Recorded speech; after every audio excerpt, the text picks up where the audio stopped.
Working ప్రెసిడెంట్గా ఉన్న నేను ఇప్పటివరకు మా ఉద్యోగ సంఘాలు గెజిటెడ్ ఆఫీసర్స్ ఏంటి, ఎస్సీ ఎస్టీ ఉద్యోగ సంఘాలు, రిజర్వేషన్స్, రూల్ ఆఫ్ రిజర్వేషను, లేకపోతే ప్రమోషన్లు, రిజర్వేషన్లు, ఈ ఉద్యోగ సమస్యల మీదే పోరాటం చేసేటువంటి మేము ఇప్పుడు మమ్మల్ని నిలబెట్టినటువంటి మరి ఈ చొక్కా ప్యాంట్ వేసుకుని ఈ విధంగా మనుషుల్లాగా నిలబెట్టినటువంటి అంబేద్కర్ ఆశయాలని కొనసాగించే విధంగా ఇప్పుడు వచ్చినటువంటి ఈ అంశం మీద మేము కూడా ఉద్యోగులుగా మా సహకారాన్ని, పూర్తి సహకారాన్ని మీకు అందిస్తామని మనవి చేస్తాం.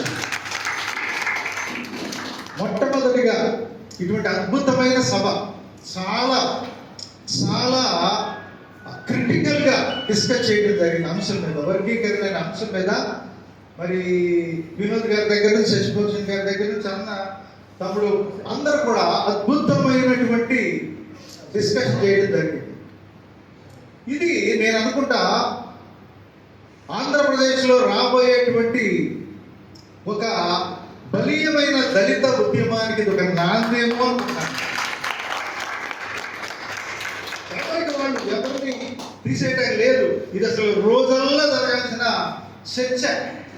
యాక్చువల్గా సాయంత్రం ఏదో పెట్టుకునే కార్యక్రమం కాదు, కానీ నిజంగా ఇటువంటి అద్భుతమైన కార్యక్రమాన్ని డిజైన్ చేసినటువంటి మరి అంబటి అనిల్ కుమార్ గారు, అలాగే అధ్యక్షులు, సభాధ్యక్షులు చాలా పర్ఫెక్ట్గా ఉంది ఆయన థాట్. సభాధ్యక్షులు బేతాల సుదర్శన్ గారు, మరి గ్రౌండ్ వర్క్ చేసినటువంటి తమ్ముడు చిన్నబాబు, మరి రత్నకుమార్, నాగేశ్వరరావు, ప్రకాష్, అట్లాగే సంతోష్, చాలా మంది చాలా పర్ఫెక్ట్గా వర్క్ చేశారు. వీలైతే ఒక ఫుల్ డే సెషన్, ఇక్కడ కాకపోయినా ఇంకొక చోట అయినా కూడా ఒక ఫుల్ డే సెషన్ పెట్టాల్సిన అవసరం ఉంది. ప్రస్తుత పరిస్థితుల్లో ఇటువంటి అవేర్నెస్ అవసరం. మనం గమనిస్తే వర్గీకరణ అనేది ఒక కుట్ర. ఈ కుట్ర ఎవరు చేశారు? చంద్రబాబు ప్రారంభించినటువంటి కుట్రని మోడీ దీనికి ఒక దశ తీసుకురావడానికి, ఇది ఆంధ్ర రాష్ట్రంలో పుట్టినటువంటి కుట్ర భారతదేశ వ్యాప్తంగా వాళ్ళు మానవాళికలను చీల్చి ఒక సెక్షన్ వాళ్ళు కనుక్కోవటానికి చేసినటువంటి కుట్ర. బాగా ఇందాక వినోద్ గారు చెప్పారు. ఇది కుట్ర అంటే ఒక ప్రధానమైన కారణం ఏంటంటే, ఆ జడ్జిమెంట్ వచ్చిన రోజునే మరి మందాకృష్ణ వెనక బీజేపీ నేతలతో ఈ వర్గీకరణ చేసినటువంటి మోడీ గారికి కృతజ్ఞతలు చెప్పాడు, జడ్జి గారికి కృతజ్ఞతలు చెప్పలేదు. ఇది కుట్ర అంట కదే. ఆంధ్రప్రదేశ్లో 94లో మరి ఇది నిలబడదని తెలిసినా కూడా వర్గీకరణ చేసి మాదిగలకు అధికమైన మేలు జరిగేట్టుగా చంద్రబాబు ఆ కార్యక్రమం రూపొందించి కొట్టివేస్తారని తెలుసు. ఒక రుచి చూపించాడు.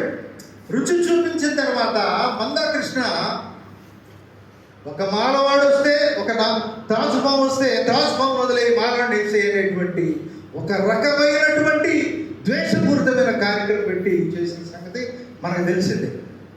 ఈ యుద్ధంలో చూస్తే కృష్ణా మాదిగ ఒక వైపు ఉన్నాడు. ఆయన ఎవరి వైపు ఉన్నాడు? మాదిగల వైపు లేడు. వినోద్ గారు చాలా స్పష్టంగా చెప్తున్నాడు. కృష్ణ మాదిగల వైపు లేడు. మాదిగలకు శాశ్వతమైనటువంటి మేలు చేసేటువంటి కార్యక్రమాలు ఆయన లేడు. గవర్నమెంట్లో జాబులు లేని పరిస్థితుల్లో గవర్నమెంట్ రిజర్వేషన్స్ కోసం పోరాటం చేస్తూ ఉన్నాడు. మనం ప్రైవేట్ రంగానికి కూడా రిజర్వేషన్ కావాలని అందరం కలిసి ఐక్యంగా పోరాటం చేయాల్సిన పరిస్థితుల్లో కృష్ణ మాదిగ చంద్రబాబు వైపు ఉన్నాడు, మోడీ వైపు ఉన్నాడు.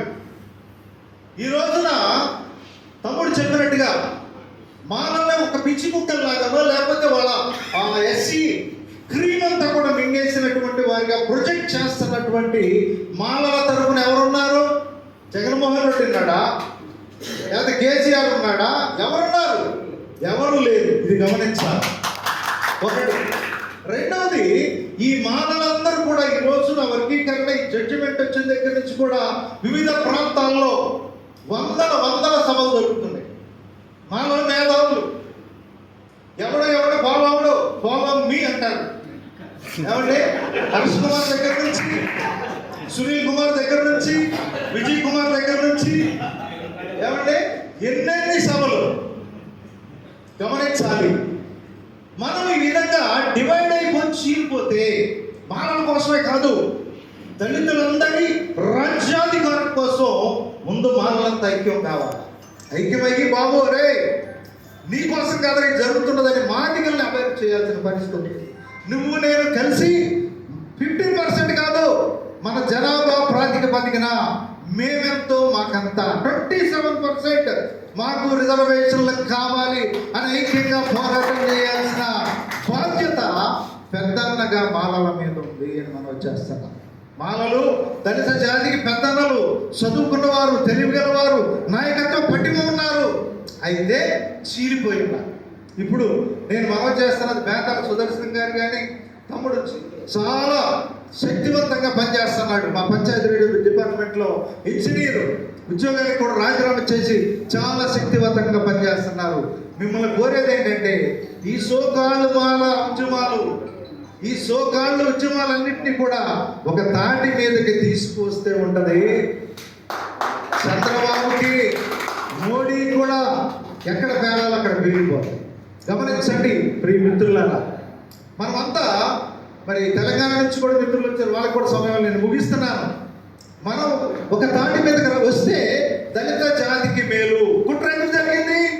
మన జాతిని ఇక రాబోయే రాజ్యాధికారంలోకి వచ్చేది దళితులే అని ఈ అగ్రవర్ణాలకి అన్నిటి కూడా అర్థమైపోయి మనం చీల్చడానికి చేసే ఈ ప్రయత్నాల్ని మనము తెలివిగా జ్ఞానంతో మానవజాతి ముందుండి నడిపించి మరి రాజ్యాధికార లక్ష్యంగా మనం పనిచేయాలని కోరుతూ ఈ అవకాశం ఇచ్చినటువంటి